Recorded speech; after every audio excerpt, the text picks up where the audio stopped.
Thank you, Rachel, and thank you very much for coming this evening for our presentation. Uh, my colleague, Dr. Carrascal from the American Cancer Society, and I are going to divide up this presentation. And I'll be speaking first about kind of definitions of of the topic area that we're talking about. I believe, based on the title, Understanding Cancer Statistics and Risks, that it's important to understand sort of the basis of how these numbers come about. So I'll be spending some time on that. And then Dr. Carrascal is going to step up to the podium and talk to you about the distribution and determinants of cancer in the United States based on experience and information largely from the American Cancer Society. And then finally, I'll come back and give a brief presentation about how information, scientific information, is synthesized and distilled down to a point where one can say that there actually is a causal association between an exposure and a cancer risk. There's a little bit of a complicated process, but I thought it was useful for you to get a feeling for how that's actually done. So with that being said, wanted to just get a focus here of where we're starting from. I just pulled these sort of quotes off of the internet this morning. Every day there are news items in newspapers and so forth that you can find on the internet, and these are just a few random selections.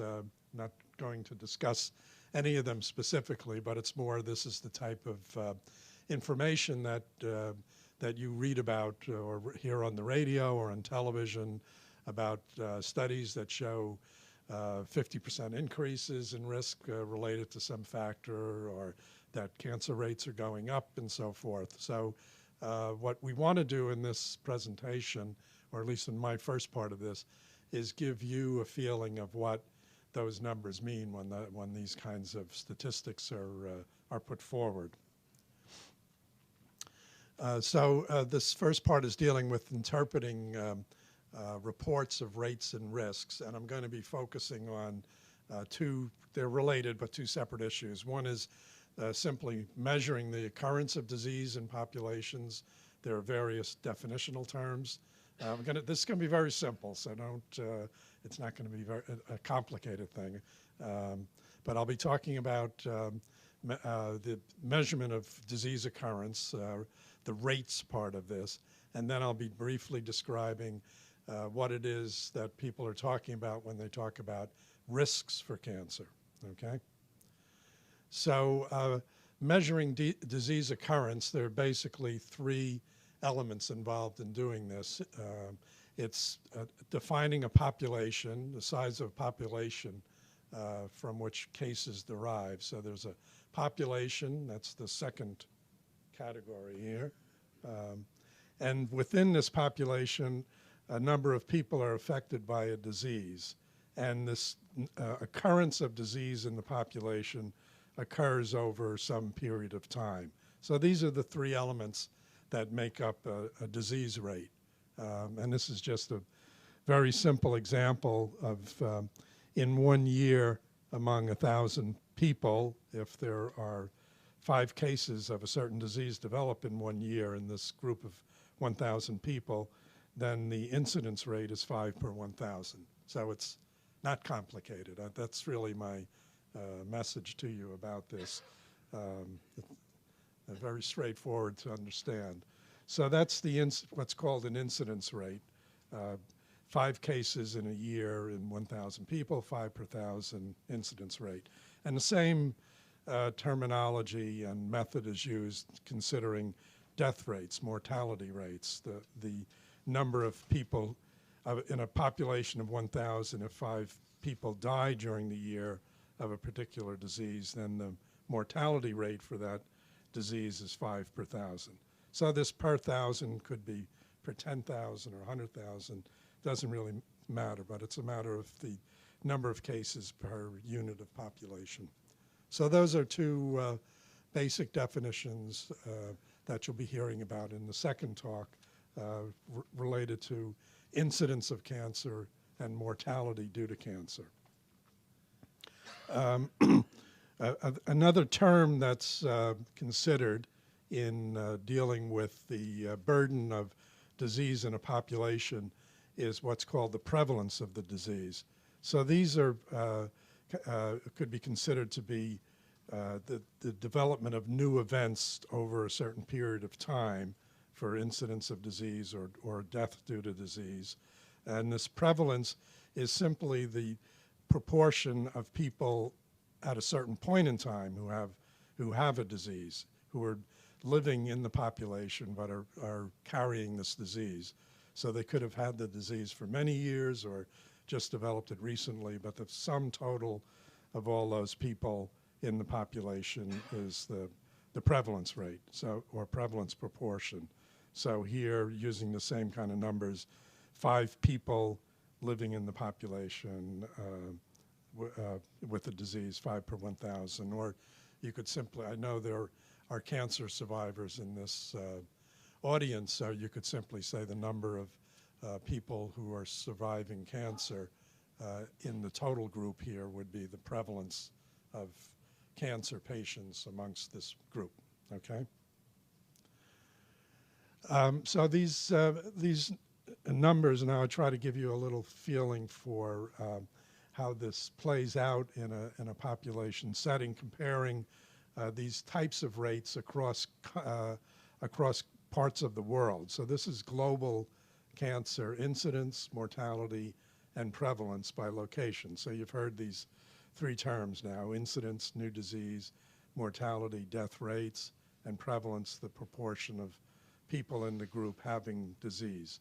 So I think you probably can still hear me if I step out here. So for example, for the United States, in green, the proportion of all cancers in the world, of new cancers, the incidence is about 13% in the United States. So new cases worldwide, 13% occur in the United States. And for mortality for the United States, that's about 8% of the deaths that occur in the world occur in the United States. So that's good news. We know, of course, that the U.S. has good healthcare system, and fewer proportionally than the number of cases that develop. And you can see, for example, let's pick another one like China. The incidence is 25, 23, and 23. So there's relatively more people who have cancer die of it in other countries such as China. And that's reflected in this prevalence rate. So the U.S., although accounts for only 13% of new cases, it does account for some 19% of prevalent cancers in the world are found in the United States. So this is a reflection that in the U.S. people live longer with survive their cancers more commonly than in other countries. This is just total numbers, not per population, right? This is the proportion of cancers in the entire world. Percentage. Not per population. So that China would have much more even if they have less per population. That's right. Yeah, that's exactly right. It's total number. Yeah. Yes. Very good. So one further, and this is the last one, okay, of these measures of disease occurrence. We talked about a rate per 1,000, but another simple way of thinking about the burden of cancer in a population is just simply the number of new cases that arise rather than the rate. So taking this same example again of 5 cases in 1,000 population, in a 1-year period, that would be 5 per 1,000 with a proportion of 0.5%. So if that rate continued in a constant way, which I'm simplifying this because rates change with aging. But just to keep it simple, if we consider that if this situation goes forward over 5 years, there'd be 25 cases, and over 10 years, 50 cases. So this is just a simple way of looking at another way of looking at the burden in the population. And I'll make a point as to why that's relevant in a minute. So these are the measures we just talked about. You now have a sense about incidence rates, mortality rates, prevalence, and this new one I just described, absolute risk, which is the proportion of the population that becomes diseased over a specified time. So the percent that become diseased or the actual numbers of subjects. So then, so with this information about rates, and I've been focusing on various ways of calculating rates in a population.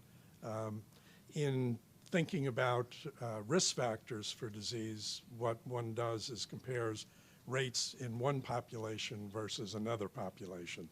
And a population, in this sense, is a generic term. I mean, it could be, as I showed you before, between countries, that rates are different across various countries.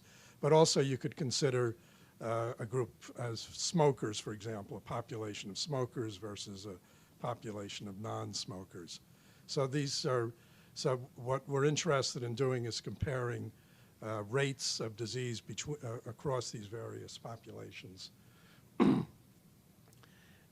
And the way that's done is by these two approaches called relative risk and comparing absolute risk. So comparing the incidence rates, incident disease, and comparing the absolute risk. So this was the first definition I talked about, and this is the fourth. So this term relative risk is, once again, a very simple notion. There's a rate of disease in group 1, 5 per thousand, just as we've been showing before. And now we have a second group of people, group 2, where the rate of disease is 10 per thousand. So the simple ratio is a ratio of 2. So the rate of disease in group 2 is 200% of that in group 1, or what perhaps a more easy way to say that is a twofold risk. So you'll read in the newspaper that, you know, a certain exposure to a chemical or so forth is related to a 200% increase in risk of disease or a 50% increase. So it's just based on these kind of simple calculations. And then to compare this is the comparing incidence rates. To compare absolute risks is a similar kind of process, but rather than comparing the rate, we're just now comparing the percentage of people who develop the disease over time. So in our group 1 example, 5 per thousand comes out to 0.5% per year, which is 2.5, if you just keep accumulating, 2.5% over 5 years, 5% over 10 years. And our group 2 with 10 per thousand, which is 1%, their absolute risk is 5% over 5 years and 10% over 10 years. So the interest here is in the difference. So here there's a difference of about 2.5%, and here over 10 years a difference of about 5% in what's called absolute risk. So now where these numbers come into play is in presenting to you, as the next speaker will be doing, information about risks related to various cancers and various risk factors. So we could take, just as an example here, if we take colorectal cancer, about 5 people in 100 have colorectal cancer in their lifetime. So this is accumulating over a 40 or 50-year period of life. So people followed up over 50 years, 100 people, some 5 of them would develop colorectal cancer. So that's what we call a 5% absolute risk. Okay, So now if we think of a risk factor that increases this, this condition, we could take as an example, overweight is known to be related to an increase in risk for colon cancer of about 20%. So, you know, this is something you could read in a newspaper. The risk is increased by 20%. So what does that really mean in terms of your personal experience or a group of people's experience in time?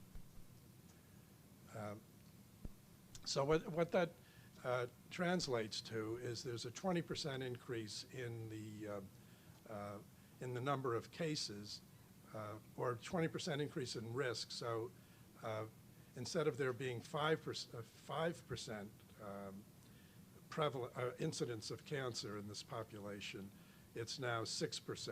So if all these subjects were overweight, so there's a 20% increase in risk. And that 20% sounds like a big number, and it kind of is in a relative risk terms. But in terms of actual number of cases, it translates into just a 1% increase in the actual number of cases. So of these 100 people in a normal population, or I should say weight normal population, there would be these 5 folks. But in a population of people who are overweight, there would be 6 cases instead of 5. So it's taking this kind of number of 20% increase in risk and translating it into numbers in terms of actual people. So you can see this, you know, isn't really that much of a difference on an individual basis. So so this 20% increase in risk is the same as saying about 1 extra case in every 100 people. So this is just to summarize then what we've been talking about. The relative risk shows that overweight are 20% more likely than normal weight people to develop colorectal cancer. The absolute risk shows that 6 cases are expected under this same scenario compared to 5 among normal weight subjects.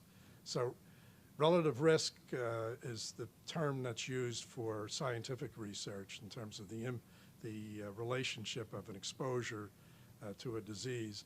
But the relative risk ignores whether the disease is common or rare. So colorectal cancer is actually, relatively speaking, compared to some other conditions like cardiovascular disease, is relatively uncommon. So the absolute risk translates, the absolute risk then provides the actual number of cases expected. So that's what I wanted to introduce in terms of numbers of disease and population rates and risks. Does anyone have any questions about that? Or, yeah. The colon 5%, is that a true number, or if you use that as a demonstration? That's pretty close to the truth, yeah. Yeah. All of these are based on detected cases. Right, So yeah. look at your populations in other countries that may not have the level of Yep. medical surveillance. Yeah. Yeah, that's a very good point. Yeah, that, and the general point is that one has to be careful about statistics in general, but that's true, yeah. I just wanted to make 1 or 2 more points. So just in closing, I just had 1 or 2 more slides. There are some basic questions in interpreting the news, and I put news in quotes in terms of what one reads in the newspaper. And this kind of addresses the last question about the underlying validity of the information. So when you're seeing stories in the newspaper about findings in relation to the causes of diseases, in this case cancer, there are things that you may not be in a situation to consider because the newspaper article may not go into it in sufficient detail, but they're important points. Often enough, there are newspaper reports of findings that are the first time that something has been studied. So there's a report of some vegetable being related to a certain disease, but those kinds of findings need to be validated by several research studies over and over again. So this is something you don't see when you're looking in the newspaper at an article. You don't really, unless you take the trouble to go back and do a literature search, you don't really know if there's a basis other than this single observation. So are these findings, are they consistent with what other people have reported? And then also in these considerations are the findings that are being reported, do they make biologic sense? There are many things that are reported in newspapers as a new scientific finding, but there really is not a strong biologic basis for it. Not to say it couldn't be true, but less likely if there really isn't biology behind it. And lastly, well, there are many other points, but I just wanted to point out a few general concerns about the interpretation of science in newspapers and television and so forth. Is the finding coming from a reliable source? Now, this is obviously a tricky thing. I mean, people, if something's published in a high-level journal, there's greater, you could be more assured that the science is good, not to say it couldn't be good in a journal of less repute, but it's something to be kept in mind in taking into account whether what you're reading is actually real and will be validated in the future. So I've talked about, and this is my last point before the next speaker comes up. I've talked to you about the basis of these statistics that you read about in the newspapers, and I think I've given you some suggestions that maybe everything that one reads may not necessarily be as solid as is put forward in a presentation by a journalist. So the question is, where do you go for valid information on cancer rates and risks?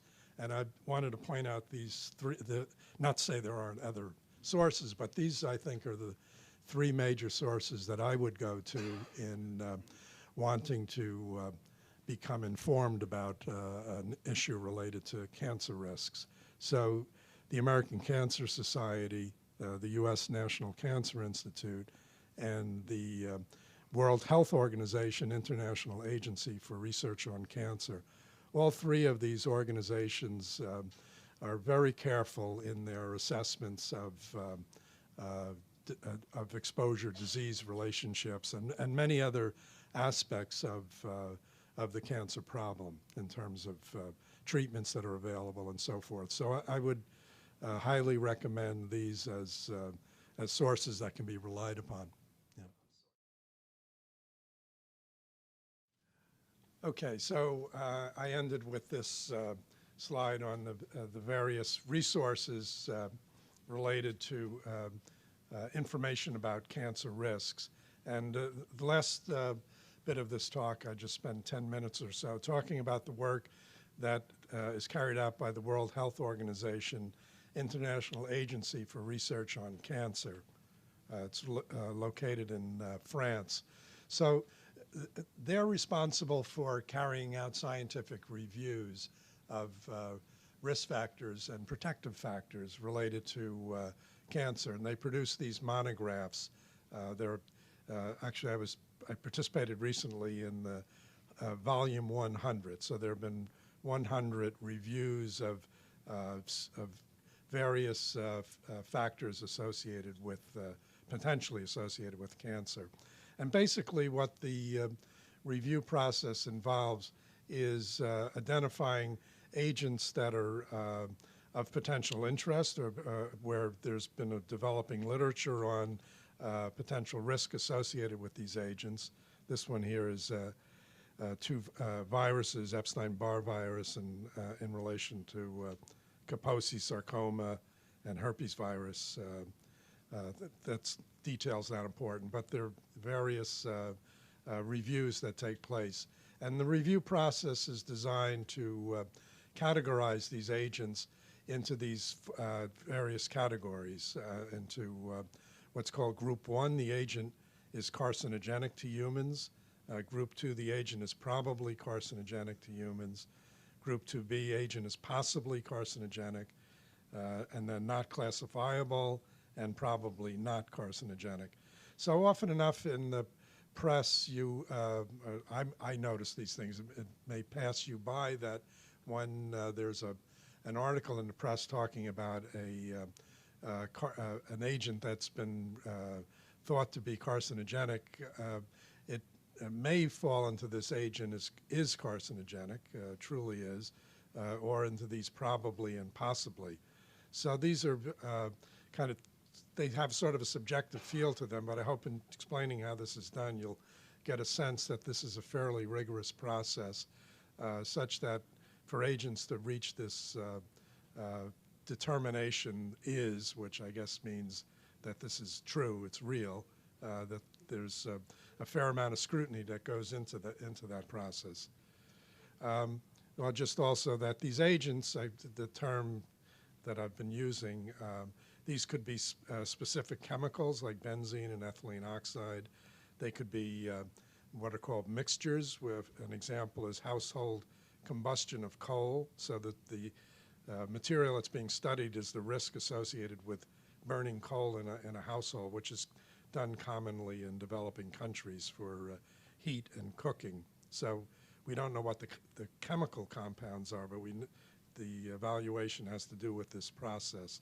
And similarly simply with exposure circumstances, like there's been review of risk for cancer associated with being in the occupation of painter. Now, one could suspect that there's something in the chemicals in paint that are driving this risk, but it's not possible from the studies that are available to really determine that. So the evaluation is done at this more generic level of just the occupation of painter. So I don't want to belabor this too much, but just give you a feel for how this process works. The International Agency holds these meetings roughly 2 or 3 times a year on various topics, and they'll bring somewhere in the range of 40 scientists together, experts in these various areas, experts in cancer in humans, so this is largely epidemiologists like myself, then experts in research on cancer in experimental animals, and thirdly, research what's referred to here as other relevant data. So this could be data on the cellular reactions in what are called in vitro systems, not in animals, but just in cell culture to various chemicals, and other biologic considerations. So this is sort of where the tumor biologists become involved. So you have animal experimentalists, epidemiologists, tumor biologists, and then there are other people that have expertise in the aspects of chemistry, for example, toxicologists and so forth. So these individuals get together for roughly, I guess, about a 3 or 4 day period to review these questions. Beginning with cancer epidemiology and then going on, these various groups get together. So I'm going to just give you an example of one that I was involved with 2 or 3 years ago on formaldehyde. So probably most of you are familiar with formaldehyde as a chemical. It's a very simple chemical. It just has 1 carbon, 2 hydrogens, and an oxygen. So a very simple compound. And it occurs naturally in foods. There's been a lot of press coverage of the fact that formaldehyde is found in high levels in press board, which is used in many situations, but there's been a lot of concern about press board use containing formaldehyde that's in trailer homes. And also there are occupational exposures to formaldehyde. And these are kind of average estimates of the exposures in these various situations. So in a trailer home, it might be a 0.5 milligram per cubic meter if you measured air levels in a trailer home. and in some certain occupational settings, the levels are substantially higher. It's also found in cigarette smoke and other combustion sources. Okay. The research that was summarized over a 3 or 4 day period, there was actually, focusing on leukemia now, there was actually very little information from animal studies on exposure to formaldehyde, exposing rodents in this case, to formaldehyde and studying risk for leukemia. So this one unpublished report was really what was kind of the summary of information, believe it or not, on animal experiments and formaldehyde in relation to leukemia. So it showed an excess risk of leukemia in the female rodents, but not in the male rodents. So this data was not considered as being overwhelmingly persuasive by the group reviewing the material, the animal experimentalists, and they gave this review. Now, there was a lot of other data, kind of simplifying things here a little bit, but this really was kind of the major study in animals, and overall they decided there was just limited data, which would lead one to think one could not use animal study information to make any definitive conclusions about the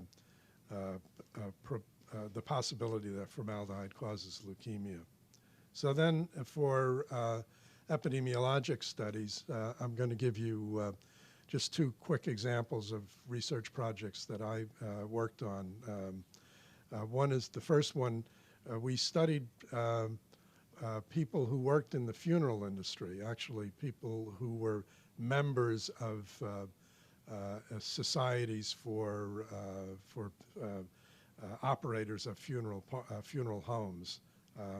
And we identified cases of people who had died due to leukemia who were members of these societies. So we identified 168 subjects who had died of leukemia and who were members of the funeral industry. And we selected a group of controls, people who had died from other diseases, who were also members of the funeral industry. And we asked on the surface of it, simple question of, did the case group have more exposure to formaldehyde in their careers? And this was based on their obtaining information about their lifetime work practices and exposures through interviews with their family members and coworkers. And with this information, we derived scores of estimated exposure to formaldehyde, and then compared these histories for the 2 groups. So,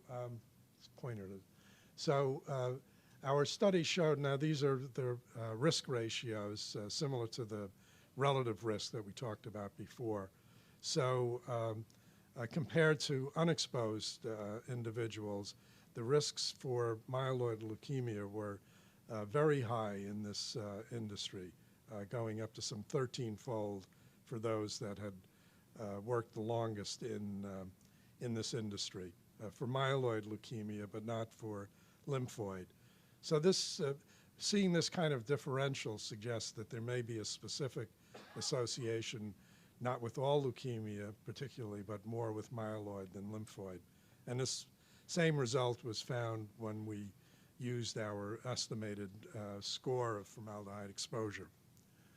So another study that I was involved with was a large study carried out among U.S. industrial workers, 25,000 subjects who worked in various industries where formaldehyde was used. This was, I think, the most common one was in producing these pressboard materials, where formaldehyde is used in the glues. So for this group of 25,000 workers, we estimated work histories and compared the work histories of people who developed lymphohematopoietic malignancies, leukemias, and other blood cancers, compared that on the basis of their exposure history. And this study also showed excesses, although not as strong as in the funeral industry. Here again, we saw for myeloid leukemia increases in risk with increases in peak dose of or level of exposure to formaldehyde. So these two studies were important, along with other information, other epidemiologic data, in this group process in coming to the conclusion that from epidemiologic data from human studies there was sufficient support for an association of formaldehyde with leukemia. So going on to the other relevant data, once again there were various sources of information coming in. We had done studies looking at blood cell counts in workers exposed to formaldehyde. So this is not looking at cancer, it's just looking at alterations in the levels of various blood elements in these workers compared to unexposed workers. And once again saw, or in this case saw that there were decreases in levels of many of these blood elements to not completely abnormal levels, but subnormal levels for various blood elements, and also increases in alterations in the genetic, in the chromosomal structure of the white blood cells of these people. So this is indirect evidence that formaldehyde is related to the disease process that leads to leukemia.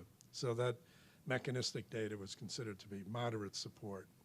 And so based upon all this information from animal studies, epidemiologic studies, and mechanistic data, the overall evaluation of this review process was that formaldehyde causes leukemia in humans. So that's kind of how that type of information comes, or the conclusion comes that a substance is truly related to disease risk, to cancer risk, through careful review of the many components, research components, and evaluation process that I think is very fairly carried out, and very, as this is all human beings doing their best to review literature and come up with conclusions. But nevertheless, I think it's a process that's highly defensible. So in summary of the presentations that we've given, I'd like to say that risks for cancer are evaluated in human and experimental studies, and determining if an exposure causes cancer requires consideration of this broad evidence from these various sources.